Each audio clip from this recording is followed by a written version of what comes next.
जय श्री कृष्णा दोस्तों, मेरा नाम है अजय कृष्णवंशी। स्वागत करता हूं आप सभी का invincible pioneer institute YouTube channel पर। दोस्तों, इस चैनल पर हम राजस्थान का इतिहास कंप्लीट कर चुके हैं। राजस्थान की कला एवं संस्कृति में से हम राजस्थान की भाषा, बोलियां और साहित्य कंप्लीट कर चुके हैं। राजस्थान के लोक देवता कंप्लीट कर चुके हैं।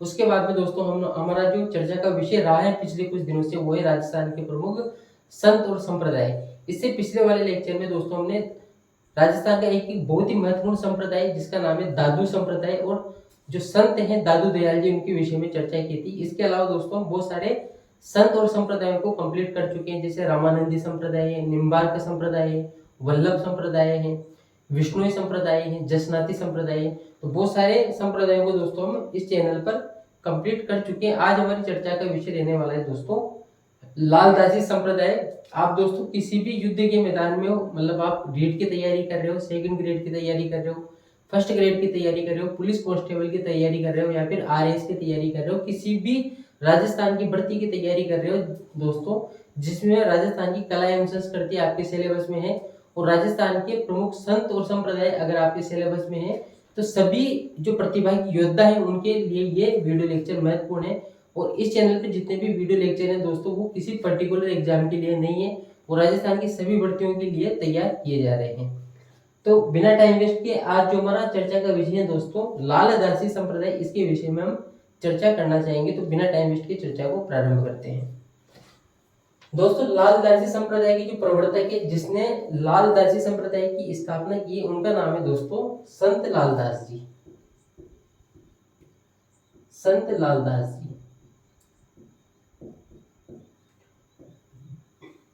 इनका जन्म होता है दोस्तों 1540 ईस्वी में और गांव है धोली धूप गांव।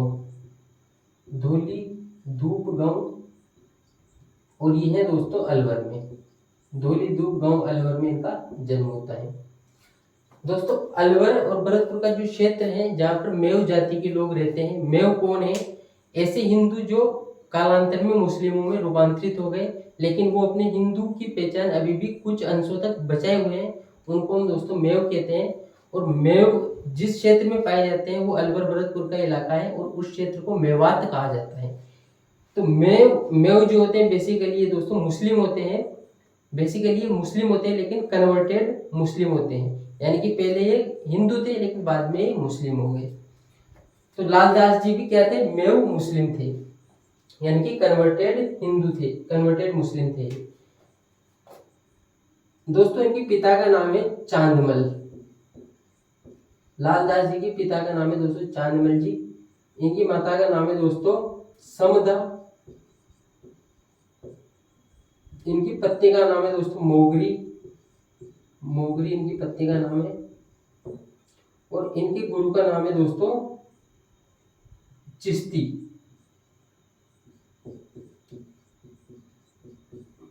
जो कि दोस्तों तिजारा के फकीर थे। तिजारा कहां पर है? अलवर में ही। तिजारा अलवर के ये फकीर थे। फकीर मतलब दोस्तों जिन्हें हम हिंदू परंपराओं में संत कहते हैं, उन्हीं को दोस्तों मुस्लिम परंपराओं में फकीर कहा जाता है।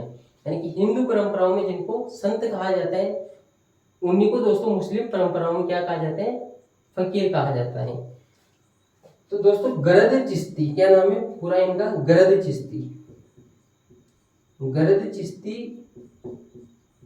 जो कि तिजारा अलवर के तिजारा के फकीर थे, संत आदमी थे, वो इनके गुरु हैं। क्योंकि इन्हीं से ये जो गरद चिश्ती, इन्हीं से संत लालदास जी ने दीक्षा ग्रहण की थी। इस वजह से इनको इनका गुरु माना जाता है। दोस्तों, संत लालदास जी ऐसा कहा करते थे कि जो साधु होता है उसको अपनी आजीविका स्वयं ही चलानी चाहिए, यानी कि उसको अपनी आजीविका के लिए अपने शिष्यों या फिर किन्हीं भी लोगों पर निर्भर नहीं होना चाहिए, उसे आत्मनिर्भर होना चाहिए। यानी कि स्वयं की आजीविका के लिए उसको स्वयं उद्यम करना चाहिए, स्वयं परिश्रम करना चाहिए, स्वयं मेहनत करनी चाहिए और स्वयं की आजीविका स्वयं ही चलानी चाहिए। इस वजह से दोस्तों ये लकड़ियां बेचकर गुजारा करते थे, लकड़ियां बेचते थे। निर्धन परिवार में भी दोस्तों इनका जन्म हुआ था, तो एक कारण तो ये भी है, लेकिन उसके अलावा ये लकड़ियां बेचकर अपना आजीवन आजीविका चलाया करते थे। इनका जो ग्रंथ है दोस्तों, इनका जो काव्य ग्रंथ है उस ग्रंथ का नाम है लालदास की चेतावनी। लालदास की चेतावनियां, लालदास की चेतावनियां, लालदास की चेतावनी दोस्तों इनका काव्य ग्रंथ है। इनकी मृत्यु कहां पर हुई दोस्तों? तो नगला जहाज, नगला जहाज में इनकी मृत्यु होती है। नगला जहाज कहां पर है दोस्तों? भरतपुर में है। नगला जहाज भरतपुर में इनकी मृत्यु होती है। लेकिन उसके बाद में जो इनके शिष्य थे वो इनको कहां पर लाते हैं दोस्तों? वो इनको लाते हैं शेरपुर में, और शेरपुर कहां पर है? अलवर में है। और शेरपुर में इनको समाधिस्थ कर दिया जाता है। यानी कि इनकी मृत्यु तो दोस्तों नगला जहाज में होती है, यानी कि भरतपुर में होती है, लेकिन इनकी जो समाधि है वो कहां पर है? शेरपुर अलवर में है। शेरपुर अलवर में है। राजगढ़ के पास एक स्थान है दोस्तों, उसका नाम है शेरपुर, और ये अलवर में ही है। यहाँ पर इनकी समाधि भी है। और दोस्तों लालदासी संप्रदाय की जो प्रधान पीठ है, जो मुख्य पीठ है, वो भी शेरपुरी है, जो कि अलवर जिले में स्थित है। मेला कब लगता है दोस्तों? मेला कहाँ पर लगता है? तो मेला ये जो शेरपुर है दोस्तों, जो कि अलवर में स्थित है, जो कि लालदासी संप्रदाय की प्रधान पीठ है, तथा जहाँ पर संत लालदास जी को समाधिस्थ किया गया था, वो जो स्थान है वहां पर मेले का आयोजन होता है। कब होता है दोस्तों? आश्विन एकादशी, आश्विन एकादशी और माघ पूर्णिमा। आश्विन एकादशी और माघ पूर्णिमा के दिन इस स्थान पर शेरपुर अलवर में दोस्तों मेला आयोजित होता है। उपासना किसकी करते हैं दोस्तों? तो संत लालदास जी भी उसी मार्ग पे थे जो मार्ग दोस्तों दादू का था, जो मार्ग जसनाथ जी का था, जो मार्ग दोस्तों विष्णु संप्रदाय के प्रवर्तक जाम्बोजी का था। कुल मिलाकर हम कह सकते हैं दोस्तों ये निर्गुण निराकार ब्रह्म के उपासक थे, यानी कि निर्गुण भक्ति परंपरा से इनका संबंध था। निर्गुण निराकार ब्रह्म के उपासक थे। निर्गुण निराकार ब्रह्म के उपासक थे। दोस्तों सगुण कौन थे, निर्गुण कौन थे, सगुण प्लस निर्गुण कौन थे, इसकी चर्चा पहले वाला जो हमारा लेक्चर आया था जिसमें हमने रामानंदी संप्रदाय के विषय में भी चर्चा की थी, तो उस वाले लेक्चर में हम सारी चर्चाएं कर चुके हैं कि कौन से जो संत हैं और कौन से जो संप्रदाय है वो सगुण भक्ति मार्गी परंपरा वाले हैं, कौन से निर्गुण वाले हैं और कौन से सगुण प्लस निर्गुण वाले हैं। यहाँ पर मैंने विशेष रूप से लिखा है, इसका कोई विशेष कारण है। कारण ये है दोस्तों कि ये उपासना किसकी करते हैं? निर्गुण निराकार ब्रह्म की ये उपासना करते हैं। निर्गुण निराकार का मतलब होता है जहाँ पर मूर्ति पूजा नहीं की जाती है, कर्म कांड नहीं किए जाते हैं, ईश्वर को निराकार माना जाता है, यानी कि ईश्वर का कोई आकार नहीं होता है, ऐसा ये मानते हैं। इस वजह से मूर्ति पूजा के भी विरोधी होते हैं। लेकिन दोस्तों इन्होंने ब्रह्म किसको माना? इन्होंने ब्रह्म माना है राम को, भगवान श्री राम को इन्होंने ब्रह्म माना है। और ये निर्गुण निराकार राम के उपासक थे, यानी कि ये राम की भक्ति क्या करते थे, लेकिन राम के दोस्तों सगुण मार्गी भक्ति नहीं करते थे, बल्कि राम की ये निर्गुण मार्गी भक्ति करते थे। तो इन्होंने अपना ब्रह्म किसे माना है दोस्तों? राम को माना है। अब उसके बाद में आ जाते हैं दोस्तों विशेष तथ्य। तो विशेष तथ्य को एक बार मैं लिख देता हूँ, उसके बाद में आपको समझाऊंगा, काफी इंटरेस्टिंग है। ऐसा इंटरेस्टिंग है दोस्तों कि इस संप्रदाय के अलावा ये जो विशेष तथ्य हैं आपको किसी संप्रदाय में देखने को नहीं मिलेगा। बहुत ही अनोखी घटना की चर्चा अभी हम करना चाहेंगे। दोस्तों अगर कोई व्यक्ति दीक्षा लेना चाहता है, लालदासी संप्रदाय से वो दीक्षित होना चाहता है, तो उसको क्या करना पड़ेगा दोस्तों? उसको गधे पर बिठाया जाएगा, उसको गधे पर बिठाया जाएगा, उसको गधे पर बिठाया जाएगा और उसका मुंह कैसा कर दिया जाएगा? काला कर दिया जाएगा, उसका मुंह काला कर दिया जाएगा। और गधे पे भी दोस्तों कैसा बिठाया जाएगा? उल्टा बिठाया जाएगा। और उसके एक बांधी जाएगी दोस्तों तंबी, पीठ में क्या बांधी जाएगी दोस्तों? तंबी बांधी जाएगी। पीठ पर दोस्तों तुम्बी बांधी जाएगी ताकि वो आदमी हिल डुल नहीं सके। गधे पर बिठा दिया, उल्टा बिठा दिया, मुंह काला कर दिया और पीठ पर तुम्बी बांधी ताकि वो आदमी हिल-डुल नहीं सके। अब इस व्यक्ति को जो गांव होता है दोस्तों, उस गांव की गलियों में घुमाया जाता है। गांव की गलियों में इसको घुमाया जाता है।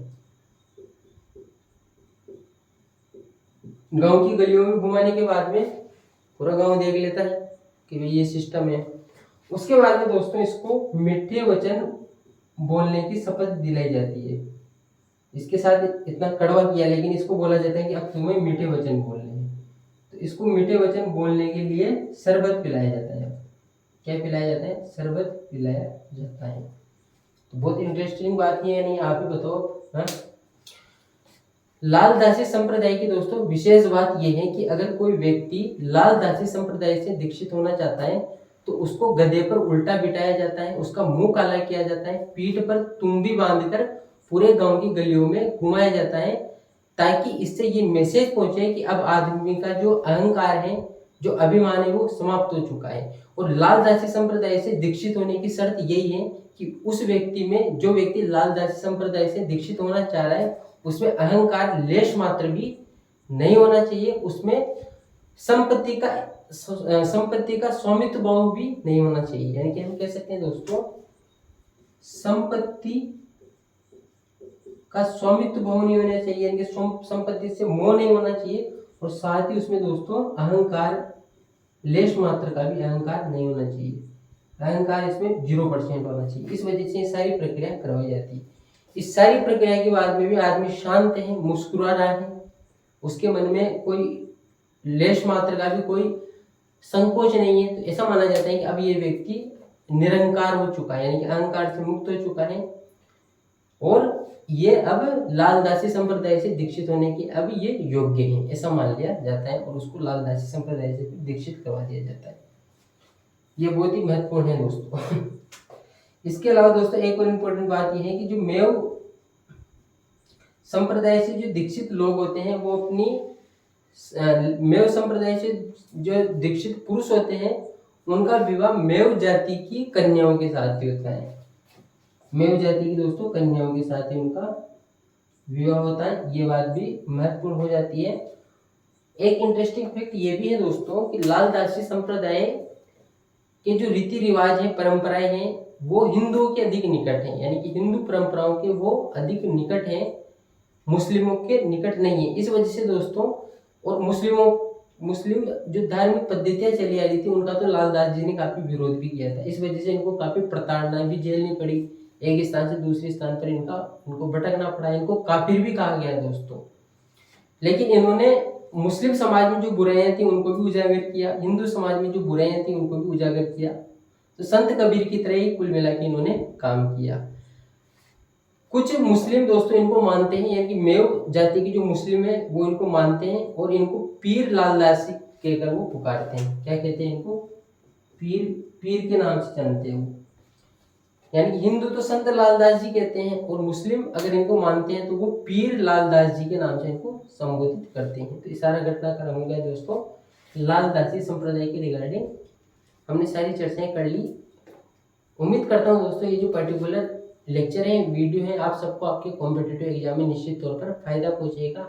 अगर आपने लेक्चर को शुरू से अंत तक देखा है तो थैंक यू वेरी मच, धन्यवाद। मिलते हैं दोस्तों इसके बाद में नेक्स्ट लेक्चर में राजस्थान के कुछ और अन्य संत और संप्रदायों को लेकर। जय Shri Krishna, thank you very much.